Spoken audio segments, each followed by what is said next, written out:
Hello welcome back to my YouTube channel. നമ്മൾ ഇന്ന് 3 പിക്കിളിൻ്റെ recipe ആയിട്ടാണ് വന്നിരിക്കുന്നത്. ഇഞ്ചി, നാരങ്ങ, മാങ്ങ. അപ്പോൾ ഇത് മൂന്നും ചെയ്യാനായിട്ട് ഒരു സ്പെസിഫിക് കൂട്ട് മതി. ആ കൂട്ട് എന്താണെന്ന് കാണാനായിട്ട് വെയിറ്റ് ചെയ്യുക കേട്ടോ. ഗ്യാസ് കത്തിച്ചു, പാൻ വെച്ചു. നമുക്ക് ഫസ്റ്റ് മാംഗോ പിക്കിൾ ഇടാമേ. ഓരോരുത്തരും അവരുടെ ഇഷ്ടത്തിന് ഓയിൽ എടുത്താൽ മതി കേട്ടോ. ഞാനിവിടെ 1 ടേബിൾ സ്പൂൺ കോക്കനട്ട് ഓയിലും 1 ടേബിൾ സ്പൂൺ നല്ലെണ്ണയും കൂടി എടുക്കുന്നത് കേട്ടോ. ടേബിൾ സ്പൂൺ വരെ എടുക്കാം, അതിൽ കൂടുതൽ എടുക്കുന്നവരുണ്ട്. അത് എത്രത്തോളം ഓയിൽ വേണമെന്ന് വെച്ചാൽ അതിനനുസരിച്ച് ചേർത്താൽ മതിയേ. എണ്ണ ചൂടായി വരട്ടെ. ചൂടായി വരുന്നുണ്ട്. അപ്പോൾ നമുക്ക് കടുകും ഉലുവയും ഇട്ട് കൊടുക്കാം കേട്ടോ. 1 ടീസ്പൂൺ കടുക്, 1 ടീസ്പൂൺ ഉലുവ. ടീസ്പൂണാണേ, ടേബിൾ സ്പൂൺ അല്ലേ. ഒന്ന് പൊട്ടി വരട്ടെ. അപ്പോഴത്തേക്ക് നമുക്ക് വറ്റൽമുളക് ഇട്ട് കൊടുക്കാം. വറ്റൽമുളക് ഇട്ട് കൊടുക്കാം. കടുക് പൊട്ടിക്കഴിഞ്ഞ് ഇനി നമുക്ക് 5 അല്ലി വെളുത്തുള്ളി, 4 പച്ചമുളക്, കുറച്ച് കറിവേപ്പില, ഇത്രയും കൂടി ഇട്ട് കൊടുക്കാമേ. വെളുത്തുള്ളിയും പച്ചമുളകും വട്ടത്തിൽ അരിഞ്ഞതാണ്. 5 അല്ലി വെളുത്തുള്ളി, 4 പച്ചമുളക്. വെളുത്തുള്ളി ഒരു ബ്രൗൺ കളർ ആകുന്ന വരെ വഴറ്റി കൊടുക്കാം. ഏത് സാധനം കുക്ക് ചെയ്താലും ഉണ്ടല്ലോ, നമ്മൾ ഒരു മീഡിയം ഫ്ലെയിമിൽ വെച്ച് കുക്ക് ചെയ്യാൻ പാടുള്ളൂ. അല്ലാതെ ഇപ്പോൾ ബോയിൽ ചെയ്യാൻ വെള്ളം പോലെ ഇരിക്കുന്നതൊക്കെ കറികളാക്കുവാണെങ്കിൽ, ഗ്രേവി വേണ്ട കറികളൊക്കെ ആണെങ്കിൽ മാത്രം ഹൈ ഫ്ലെയിമിൽ വെക്കുക. അപ്പോൾ വെളുത്തുള്ളി വേണ്ട ബ്രൗൺ കളറായി തുടങ്ങുന്നുണ്ട്. നമ്മൾ ഹൈ ഫ്ലെയിമിൽ വെച്ചാലുണ്ടല്ലോ ഇത് പെട്ടെന്ന് ബ്രൗൺ കളറാവും. പക്ഷേ അത് സംഭവിക്കുന്നത് എന്താണെന്ന് വെച്ചാൽ അത് കരിഞ്ഞു പോവുക ചെയ്യുന്നത്. അതുകൊണ്ട് മീഡിയം ഫ്ലെയിമിൽ വെച്ച് ഇളക്കാൻ പാടുള്ളൂ കേട്ടോ. ഫസ്റ്റ് ടൈമൊക്കെ അച്ചാർ ഇടണം, ഈ ഓണത്തിന് അച്ചാർ എനിക്ക് തനിയെ ഇടണം എന്നൊക്കെ വിചാരിക്കുന്നത് പുതിയ ഹൗസ് വൈഫ്സ് കാണുമല്ലോ, അവർക്ക് വേണ്ടിയിട്ട് പറഞ്ഞതാ കേട്ടോ. വേണ്ടില്ലേ, ചെറിയ ബ്രൗൺ കളറായി വരുന്നത്. അപ്പം നമ്മുടെ വെളുത്തുള്ളിയൊക്കെ ബ്രൗൺ കളറായി കണ്ടോ. ഇപ്പം നമുക്ക് നമ്മുടെ കൂട്ടിട്ട് കൊടുക്കാം. നമ്മൾ മാംഗോ പിക്കിളിന് ഇടുന്ന കൂട്ട് 2 ടീസ്പൂണാണ്. ഇത് ഓൾറെഡി ചൂടായതായതുകൊണ്ട് ഇനി ചൂടാവേണ്ട കാര്യമൊന്നുമില്ല. നമ്മൾ റെഡി ആയിരിക്കുന്ന കൂട്ടാണല്ലോ. ഇനി നമുക്ക് ലേശം വെള്ളം ഒഴിച്ചു കൊടുക്കാം. ലേശം ഒരു 2 ടേബിൾ സ്പൂൺ മാത്രം 2 ടേബിൾ സ്പൂൺ മാത്രം വെള്ളം ഒഴിച്ച് ചെറുതായിട്ടൊന്ന് മിക്സ് ചെയ്ത് 1 ടേബിൾ സ്പൂൺ ഒഴിച്ചു. ഇനി 1 ടേബിൾ സ്പൂൺ ചൂടായി വരട്ടെ. ചൂടായി കഴിയുമ്പോൾ നമ്മൾ ഫ്ലെയിം ഓഫ് ചെയ്യണം. ഓഫ് ചെയ്യാതെ നമ്മൾ മാംഗോ ഇട്ട് കൊടുക്കരുത്. അതേപോലെ മാംഗോ ഇട്ട് കൊടുക്കുന്നതിന് മുമ്പ് നമുക്ക് ആവശ്യത്തിന് ഉപ്പ് ഇട്ട് കൊടുക്കാമേ. ഉപ്പ് അറിയാമല്ലോ, ആവശ്യത്തിന് ഉപ്പ് ഇട്ടാൽ മതി. ഞാനിപ്പോൾ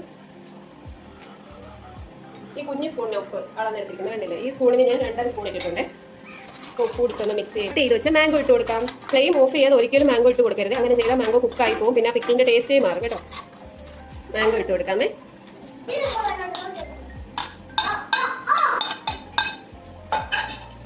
ഇത് നന്നായിട്ട് മിക്സ് ചെയ്തെടുക്കാം കേട്ടോ.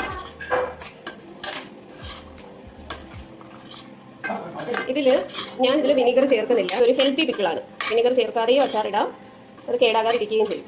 അപ്പോൾ നിങ്ങൾ 1 മാസം വരെ കേടാകാതിരിക്കുക. അത് കഴിഞ്ഞ് നിങ്ങൾക്ക് ഉപയോഗിക്കണമെന്നുണ്ടെങ്കിൽ വിനീഗറൊക്കെ ചേർത്താൽ മതി കേട്ടോ. എൻ്റെ സജഷൻ അതാ, ഞാൻ അങ്ങനെ ചെയ്യാം. കണ്ടില്ലേ, നമ്മുടെ പിക്കിള് റെഡി. നോക്കാമേ. ഉപ്പുണ്ട്, എരിയുണ്ട്. എരിയൊക്കെ കറക്റ്റാണ്. ഇനി ഒരു പൗഡർ ആഡ് ചെയ്യേണ്ട കാര്യമില്ല. ഇനി ഇങ്ങനെ ഇരുന്ന് മാങ്ങയുടെ പുളിപ്പൊക്കെ ഇറങ്ങി കഴിയുമ്പോൾ എല്ലാം സെറ്റ്. അല്ലേ, നമ്മളിട്ട കൂട്ടുണ്ടല്ലോ, കൂട്ട് മിക്സ് ചെയ്ത് അത് ചൂടായി വരുമ്പോൾ ഇല്ല പൊന്നോ എന്നാ മണമാണെന്നറിയാമോ. അച്ചാറ് സെറ്റ്. കണ്ടടേ. അടുത്ത നമ്മൾ ലൈം പിക്കിളാണ് ഉണ്ടാക്കാൻ പോകുന്നത്. സ്റ്റൗ കത്തിച്ചു, പാൻ വെച്ചു. 1 ടേബിൾ സ്പൂൺ കോക്കനട്ട് ഓയിലും 1 ടേബിൾ സ്പൂൺ നല്ലെണ്ണയും ഒഴിച്ചു കൊടുത്തിട്ടുണ്ട്. 7 മീഡിയം സൈസിലെ നാരങ്ങ സ്റ്റീം ചെയ്തിട്ട് നമ്മൾ കട്ട് ചെയ്ത് ഉപ്പിട്ട് ബോട്ടിലിൽ വെച്ചിരുന്നു കേട്ടോ. ഇതാണ് നമ്മളിന്ന് പിക്കിൾ ഉണ്ടാക്കാൻ പോകുന്നത്. ഓക്കെ, ഇതാണ് നമ്മൾ പിക്കിൾ ഉണ്ടാക്കാൻ പോകുന്നത്. അല്ലാതെ വേണമെങ്കിലും ഉണ്ടാക്കാം, പക്ഷേ നാരങ്ങ അച്ചാർ ഇട്ട ശേഷം ഒരു 2 ദിവസം വെളിയിൽ വെച്ചിരുന്നാൽ മതി. അപ്പോൾ ഉപ്പും പുളിയും എല്ലാം കറക്റ്റായിട്ട് വന്നോളും. 1 ടീസ്പൂൺ കടുക് ഇട്ട് കൊടുക്കാം. ഉലുവ ഇട്ട് കൊടുക്കാം.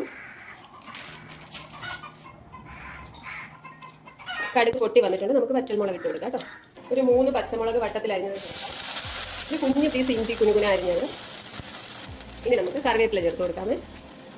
ഈ വെളുത്തുള്ളി ചെറിയ ബ്രൗൺ കളർ ആവുന്നവരെ നമുക്ക് വഴറ്റി കൊടുക്കാം. ഇതിപ്പോൾ നിങ്ങൾ ലൈം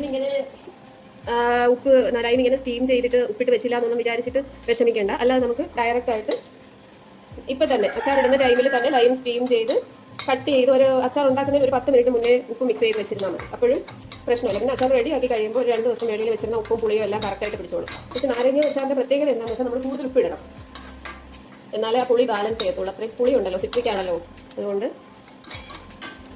ഉപ്പ് കൂടുതൽ ആഡ് ചെയ്യണം. ഇതിപ്പോൾ ഞാൻ 7 നാരങ്ങയ്ക്ക് ഒരു 5 ടീസ്പൂണോളം ഉപ്പ് ഇട്ടിട്ടുണ്ട്. അത് കറക്റ്റായിരിക്കും. നമ്മൾ അച്ചാർ റെഡി ആയി കഴിയുമ്പോൾ കറക്റ്റായിരിക്കും. പിന്നെ ഓരോരുത്തർക്കും ചിലർക്ക് ഉപ്പ് കുറവ് മതി, അങ്ങനെയൊക്കെ ഉണ്ടല്ലോ. അങ്ങനെയൊക്കെയുള്ള അഡ്ജസ്റ്റ് ചെയ്തിട്ടാൽ മതി കേട്ടോ. അപ്പോൾ നമുക്ക് ഒറ്റ കൂട്ടുണ്ടാക്കി വെച്ചാൽ 3 അച്ചാറും ഒരേ ടൈമിൽ പെട്ടെന്ന് റെഡിയാക്കി എടുക്കാം. ലൈമും മാംഗോയും ഇഞ്ചിയും ഒക്കെ കട്ട് ചെയ്യുന്ന ടൈം മാത്രമേ അവിടെ വരുന്നുള്ളൂ. 5 മിനിറ്റിൽ 3 അച്ചാറും റെഡി കേട്ടോ. ഇത് നിങ്ങൾ ഉറപ്പായിട്ടും ട്രൈ ചെയ്യണം. ഞാനിത് വെറുതെ ഇപ്പോൾ ഞാനിങ്ങനെ കുക്ക് ചെയ്ത് കാണിക്കുന്നത് കൊണ്ട് ഞാൻ പറയുമല്ല. നല്ല സ്മെല്ലും നല്ല ഫ്ലേവറും ഉള്ള ഒരു അച്ചാറാണ്. നിങ്ങൾക്കത് ഈ പൊടി ജസ്റ്റ് ഒന്ന് മൂപ്പിക്കുമ്പോൾ തന്നെ മനസ്സിലാവും. നമ്മുടെ കൂട്ട് ഇതിലോട്ട് ചേർത്ത് കൊടുക്കാം. കൂട്ട് നമുക്ക് കൂട്ട് എങ്ങനെയാക്കുന്നതെന്ന് നോക്കാമേ.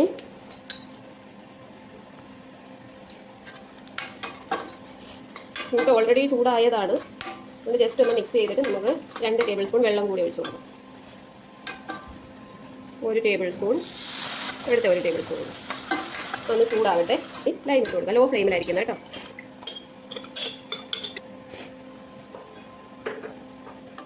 ലൈമിൽ ഞാൻ ഓൾറെഡി ഉപ്പിട്ടിട്ടുണ്ട്, എങ്കിലും ഒരു നുള്ളു കൂടി ഇപ്പോൾ ഇട്ട് കൊടുക്കാം. അങ്ങനെ നമ്മുടെ ലൈം പിക്കളം സെറ്റ്. ചൂടായി വരട്ടെ. അരപ്പിന് വേണ്ടിയിട്ട് ഒരു ലേശം ഉപ്പിട്ട് കൊടുക്കുന്നുണ്ട് കേട്ടോ. അല്ല പൊന്നോ, കിടിലോൾ കിടില. അപ്പം നമ്മുടെ അച്ചാർ റെഡി. എടുത്ത് നമുക്ക് ഇഞ്ചിക്കറി ഉണ്ടാക്കാമേ. പാൻ ചൂടായിട്ടുണ്ട്. നമുക്ക് ഓയിൽ ഒഴിച്ചു കൊടുക്കാം. ഇതിന് കോക്കനട്ട് ഓയിലാണ് എടുക്കുന്നത്, വെളിച്ചെണ്ണയാണ് എടുക്കുന്നത്. ആ ഇഞ്ചി ഒന്ന് ഫ്രൈ ആയി വരണമല്ലോ, ഇഞ്ചിയും കുഞ്ഞുള്ളിയും. അത് നമുക്ക് ആദ്യം ചെയ്യാം. പിന്നെ നമുക്ക് അച്ചാർ റെഡിയാക്കാം. ഇഞ്ചി ഇട്ട് കൊടുക്കാം, വഴറ്റി എടുക്കാമേ. ഇഞ്ചി നമുക്ക് വട്ടത്തിലും കട്ട് ചെയ്തിടാം, അല്ലെങ്കിൽ കുഞ്ഞു കുഞ്ഞാ കട്ട് ചെയ്തിടാം കേട്ടോ. നമ്മൾ ഇതിപ്പോൾ ഞാൻ വട്ടത്തിൽ കട്ട് ചെയ്തതേ ഉള്ളൂ. ഇതിനി ഒന്ന് മൂത്ത് വരണം. ഇത് ചെറുതായിട്ടൊന്ന് മൂത്ത് വരുന്ന ടൈമിൽ കുഞ്ഞുള്ളി വട്ടത്തിൽ അരിഞ്ഞത് ഇട്ട് കൊടുക്കാം. ഇതിപ്പോൾ ഞാൻ എടുത്തിരിക്കുന്നത് 1/4 കിലോ ഇഞ്ചിയാണ്. 1.5 ടീസ്പൂൺ കൂട്ടിടണം. 1/4 കിലോ ഇഞ്ചിക്ക് 1.5 ടീസ്പൂൺ കൂട്ടിടണം.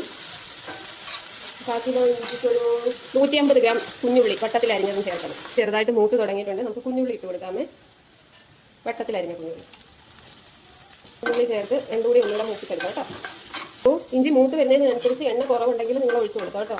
എനിക്കിപ്പോൾ കുറച്ച് എണ്ണ കുറവ് പോലെ തോന്നും, ഞാൻ കുറച്ച് ഒഴിക്കുവാണേ.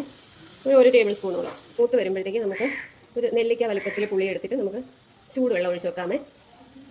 അപ്പോൾ അത് പിഴിഞ്ഞ് നമുക്ക് കറിയാക്കുന്ന സമയത്ത് ഒഴിക്കാമല്ലോ. അതിന് വേണ്ടി വെള്ളം ഒഴിച്ച് വെച്ചിട്ടുണ്ട്. അത് കുതിരട്ടെ കേട്ടോ. ഇഞ്ചി മൂത്ത് തുടങ്ങിയിട്ടുണ്ട്. ഇത് തുടങ്ങുമ്പോൾ ഉള്ള മണം ഉണ്ടല്ലോ, എന്നാ മണം അതല്ലേ. വാവ്. ഇത് നിങ്ങൾ ചെയ്യുമ്പോൾ, ഇതിപ്പോൾ ഞാൻ ചെയ്യുന്നതെന്ന് വെച്ചാൽ വട്ടത്തിലാണ് ഇഞ്ചി അരിഞ്ഞത്. ഇഞ്ചിയും കുഞ്ഞുള്ളിയും അരിഞ്ഞ് മൂപ്പിച്ചിട്ട് ഞാനിത് ജാറിലിട്ട് ജസ്റ്റ് ഒന്ന് ക്രഷ് ചെയ്തിടുവേ. ഇഞ്ചി മിക്സിയിലിട്ട് ക്രഷ് ചെയ്യാതെ പൊടിക്കാതെ കറിയാക്കാൻ ആഗ്രഹിക്കുന്നുണ്ടെങ്കിൽ നിങ്ങൾ കുഞ്ഞു അരിഞ്ഞിട്ട് ഇങ്ങനെ മൂപ്പിച്ചെടുത്താൽ മതി കേട്ടോ. അപ്പോൾ ഡയറക്റ്റ് നമുക്ക് അടുത്ത ഇൻഗ്രീഡിയൻസ് ചേർത്താണ് കറിയാക്കിയാൽ മതി. എനിക്കിപ്പോൾ ഇങ്ങനെ കുഞ്ഞു കിടക്കുന്നത് ഇഷ്ടമല്ല, അതുകൊണ്ട് ഞാൻ ഒന്ന് ക്രഷ് ചെയ്തിട്ടാണ് ഇഞ്ചി ഇടാൻ പോകുന്നത് കേട്ടോ. അപ്പോൾ നമ്മുടെ ഇഞ്ചി മൂത്ത് റെഡി ആയിട്ടുണ്ട്. കണ്ടില്ലേ, ഈ കളറാവുന്നു കേട്ടോ. ഇനി നമുക്കിത് തണുത്ത ശേഷം ഒന്ന് പൊടിച്ചെടുക്കാം. നമുക്ക് ഇഞ്ചി മാത്രം കോരിയെടുക്കാം. എണ്ണ കുറച്ചുള്ളത് അവിടെ ഇരിക്കട്ടെ, നമുക്ക് കറിയാക്കുമ്പോൾ എടുക്കാം. പൊടിച്ചെടുക്കാം. അപ്പോൾ നമുക്ക് ആ ചട്ടിയിൽ തന്നെ കറിയാക്കാമേ. ഒരു ലേശം വെളിച്ചെണ്ണ കൂടി ഒഴിച്ചു കൊടുക്കാം. എണ്ണ ചൂടായി വരുന്നു. 1 ടീസ്പൂൺ ഉലുവ. ഇഞ്ചിക്കറി നമ്മളെപ്പോഴും വെളിച്ചെണ്ണയിൽ ചെയ്യുന്നതാണ് നല്ലത് കേട്ടോ. അതുകൊണ്ട് വെളിച്ചെണ്ണ ഒഴിച്ചു കൊടുത്തിരിക്കുന്നത്. ഒരു വറ്റൽമുളക്, ഒരു 4 പച്ചമുളക്,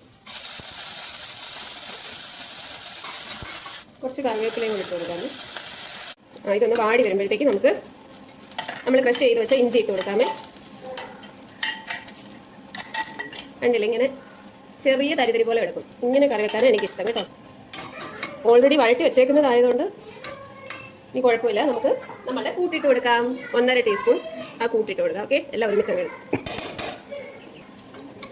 കൂട്ട് ഓൾറെഡി ചൂടായതായതുകൊണ്ട് നമുക്ക് എടുത്തത് നമ്മൾ പുളി വെള്ളത്തിലിട്ട് വെച്ചിരുന്നല്ലോ, അത് പിഴിഞ്ഞിട്ട് കൊടുക്കാം കേട്ടോ.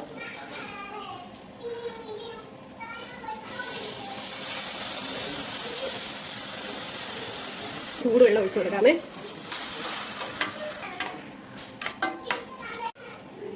നമുക്ക് ആവശ്യത്തിന് ഉപ്പിട്ട് കൊടുക്കാമേ. നമ്മൾ പുളി ചേർത്തയാണല്ലോ, അതുകൊണ്ട് ഞാൻ 2 ടീസ്പൂൺ ഉപ്പിടുന്നുണ്ട്. 2 ടീസ്പൂൺ അല്ല, ഈ സ്പൂണിന് കേട്ടോ. ഇനി ചൂടായി വരട്ടെ. കുറച്ച് വെള്ളം കൂടെ ഒഴിച്ചു കൊടുക്കണം, ചൂടുവെള്ളം. എന്താ നമ്മുടെ ഇഞ്ചിക്കറി. ചൂടുവെള്ളം കൂടെ ചേർത്ത് കൊടുക്കാമേ. ഇഞ്ചിക്കറി ഇരിക്കുന്തോറും കട്ടിയാവും കേട്ടോ, അതുകൊണ്ട് ആക്കിയെടുക്കുമ്പോൾ ചെറിയ ലൂസായിട്ട് എടുത്താൽ മതി. ഇനി നമുക്ക് നമ്മുടെ അടുത്ത ഇൻഗ്രീഡിയൻറ്റ് 1 ടീസ്പൂൺ ശർക്കര ചേർത്ത് കൊടുക്കാം. ഈ പുളിയെല്ലാം ഒന്ന് ബാലൻസ് ചെയ്യാനായിട്ട് കേട്ടോ.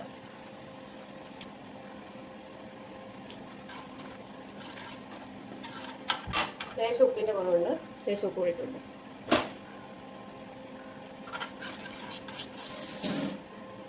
അപ്പം നമ്മളുടെ ഇഞ്ചിക്കറിയും റെഡി ആയിട്ടുണ്ട്, കണ്ടില്ലേ? അപ്പോൾ കറി സെറ്റ്. നമുക്ക് ഫ്ലെയിം ഓഫ് ചെയ്യാം. നമുക്കിനി കൂട്ട് എങ്ങനെയാണ് റെഡിയാക്കുന്നതെന്ന് നോക്കാമേ. പാൻ വെച്ചു, 1 ടേബിൾ സ്പൂൺ ഓയിൽ ഒഴിച്ചു. അതിലേക്ക് നമുക്ക് 4 ടേബിൾ സ്പൂൺ മുളക് പൊടി, 1 ടേബിൾ സ്പൂൺ കായപ്പൊടി, 1 ടീസ്പൂൺ മഞ്ഞൾപ്പൊടി, 1 ടീസ്പൂൺ വേണ്ട, 1/2 ടീസ്പൂൺ ഉലുവാപ്പൊടി. ഇത് ഇത്രയും കൂടി ഇട്ട് ഒന്ന് ചൂടാക്കി എടുക്കാം കേട്ടോ. അച്ചാറെല്ലാം 1/2 കിലോ വീതമാണ്, നാരങ്ങ മാത്രം 1/4 കിലോ. അപ്പോൾ നമുക്ക് കൂട്ടൊന്ന് റെഡിയാക്കി എടുക്കാം.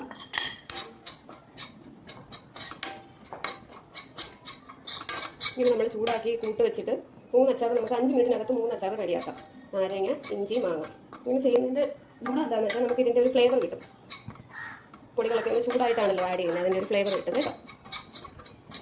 അപ്പോൾ അതേ ചൂടായി വന്നിട്ടുണ്ട്. കുറച്ച് വെള്ളം ഒഴിച്ച് കൊടുക്കാം, ഒന്ന് പേസ്റ്റ് പോലെ ആവാനാണ്. പേസ്റ്റാക്കി നമുക്ക് കൂട്ട് മാറ്റി വെക്കാം. ഇനിയിപ്പോൾ ഏത് അച്ചാറാണോ ഇടുന്നത് അതിനകത്ത് ആവശ്യത്തിന് ആഡ് ചെയ്ത് കൊടുക്കാം കേട്ടോ. ഫ്ലെയിം ഓഫ് ചെയ്യുവാണ്.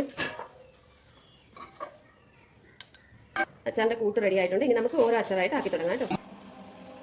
കഴിച്ചിട്ട് സൂപ്പറാണോ അല്ലയോ എന്ന് പറ. യമ്മി. അപ്പൂപ്പന് ഫസ്റ്റ് ഇഞ്ചിക്കറി കൊടുക്കണേ അപ്പം പറഞ്ഞ്, അതുകൊണ്ട് ഞാൻ ഇഞ്ചിക്കറിയാണേ കൊടുക്കുന്നത്.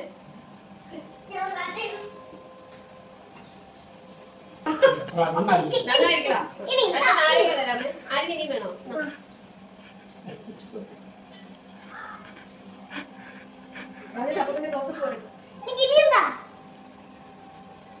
എങ്ങനെയുണ്ട്?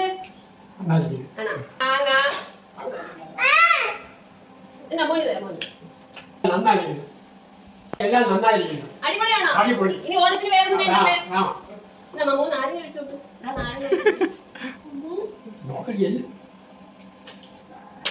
എടുത്തോ, എന്നാ ഇതെടുത്തോ. ആ, വാവ്.